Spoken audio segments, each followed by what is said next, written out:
নমস্কার বন্ধুরা, মিতার রোজকার রান্নায় আপনাদেরকে স্বাগত। আজকে আমি আপনাদেরকে দু রকমের মোমো করে দেখাবো, একটা স্টিম মোমো আর একটা ভাজা মোমো। তার জন্য এই জিনিসগুলো লাগছে। দেখুন, এটা হচ্ছে ময়দা 3 কাপ নিয়েছি, এই ছোট কাপেতে 3 কাপ ময়দা নিয়েছি। আর এটা 150 গ্রাম মতন পনির আছে, গাজর দুটো আছে, পেঁয়াজ দুটো আছে, একটা ক্যাপসিকাম আছে। এইতে যতটুকু লাগবে। এবারে খুব কম এইটুকু নুন দিয়ে দিচ্ছি, আর একটু উষুম জলেতে আগে ময়দাটাকে মেখে নেবো, আর এগুলোকে কুচিয়ে আমি দেখাবো আপনাদের। দেখুন, নুনটা দিয়ে দিয়েছি, আর খুব কম কম জল দিয়ে, এটা উষুম জল আছে, পুরো ঠান্ডা নয় আবার পুরো গরমও নয়, অল্প অল্প জল দিয়ে এটাকে মাখা হবে। এইভাবে মাখবেন এটাকে। ময়দাটা এইভাবে এতটাই মাখা হবে। এবারে এটাকে আধ ঘন্টার জন্য রেস্টে রেখে দিচ্ছি ঢাকা দিয়ে।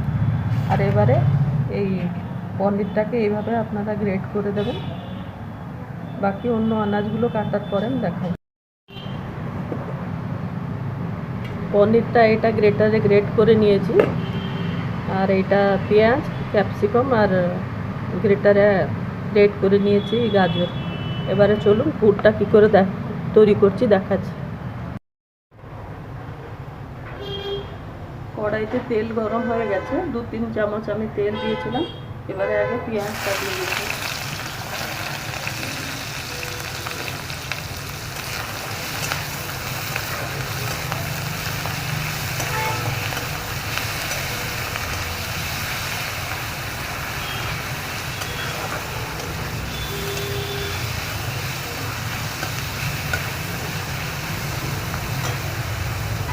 ক্যাপসিকামটাও দিলাম।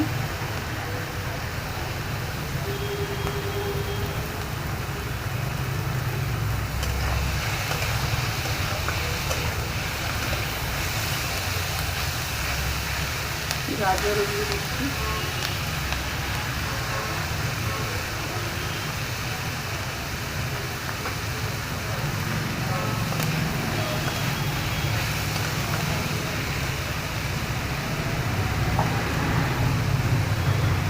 এবারে 1/2 চামচ নুন দিলাম। নুনটা একটু স্বাদ দেখতে, কেন এর উপরে পনিরও পড়বে। একবার একটু টেস্ট করে নিয়ে নুন কম হলে তখন নুন একটু এর উপরে দিয়ে দেবেন। এটা খুব বেশি ভাজা হবে না, একটু রং হবার মতন ভাজা হবে।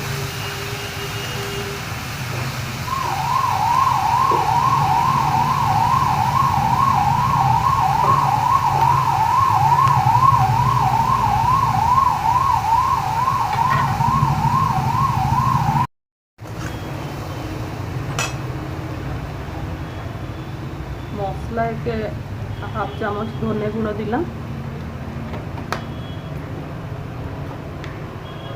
কাশ্মীরি লঙ্কা গুঁড়ো 1 চামচ দিলাম। আপনারা ঝাল যদি খাবেন, ঝাল লঙ্কা গুঁড়ো এই জায়গায় দিতে পারবেন, কাঁচা লঙ্কা কুচিও দিতে পারবেন। আর একটু ভাজা মশলা এতে দিলাম।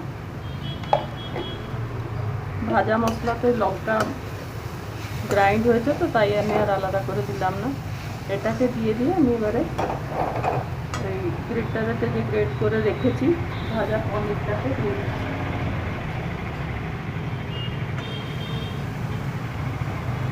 একে ভালো করে ভেজে নেব, তারপর দেখাচ্ছি। পুরটা ভাজা হয়ে গেছে। এবারে টমেটো কেচাপ একটু দিলাম, 1 চামচ মতন দিলেই হয়ে যাবে। আর একটু সয়া সস দিচ্ছি, এটাও ছোট চামচে 1 চামচ হবে। এবারে ধনে পাতাটা দিয়ে দিলাম। আমাদের পুরটা হয়ে রেডি হলো। এবারে পুর ভরবার সময় আমি দেখাবো। দেখুন, এইভাবে আগে এটাকে পাতলা করে একটু ময়দা গুঁড়ো দিয়ে ছোট্ট একটা রুটি বা লুচির মতন একটা ছোট্ট করে আগে করে নিয়ে, কিন্তু এই যেটা বেলাটা হচ্ছে না, এটা পাতলা পুরো করবেন না, তো ময়দা খাবার মতন লাগবে, কাঁচা কাঁচা। এবারে এর ভেতরে আমরা পুর দেবো।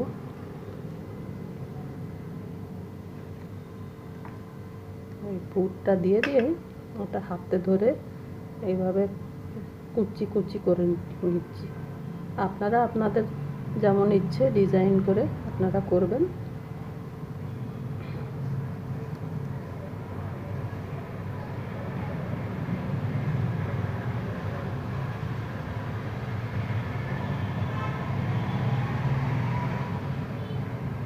ইডলি ছাঁচে হোক বা যদি আপনাদের কাছে যদি জালি আছে স্টিলের, ওইটাতেও হলে হবে। ওইটাতে একটু তেল লাগিয়ে দিয়ে এটা জল হাতে একটু এখানে দিয়ে দিয়ে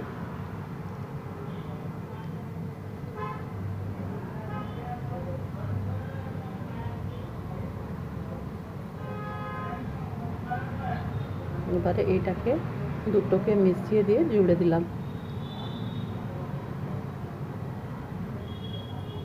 আর এইগুলোকে মোটা করে রাখবেন না, পাতলা পাতলা করে দেবেন।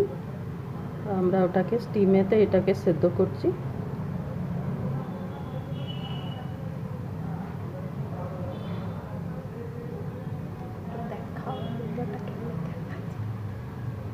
এই দুটো গড়েছি। এইভাবে আপনারা নিজেদের পছন্দের মতন আপনারা ডিজাইন করে নেবেন। জল গরম হয়ে গেছে, এর উপরে আমি একটু তেল ব্রাশ করে দিয়েছি। এবারে এটাকে মোমোগুলোকে রেখে দিচ্ছি, রেখে দিয়ে এর উপরে একটা ঢাকা দিয়ে দেবো। আমার স্টিম মোমো হয়ে গেছে। আপনারাও একবার এইভাবে এটা করে খেয়ে দেখবেন। ভালো লাগলে আমার চ্যানেলটাকে লাইক শেয়ার সাবস্ক্রাইব করতে অনুরোধ করছি। ধন্যবাদ।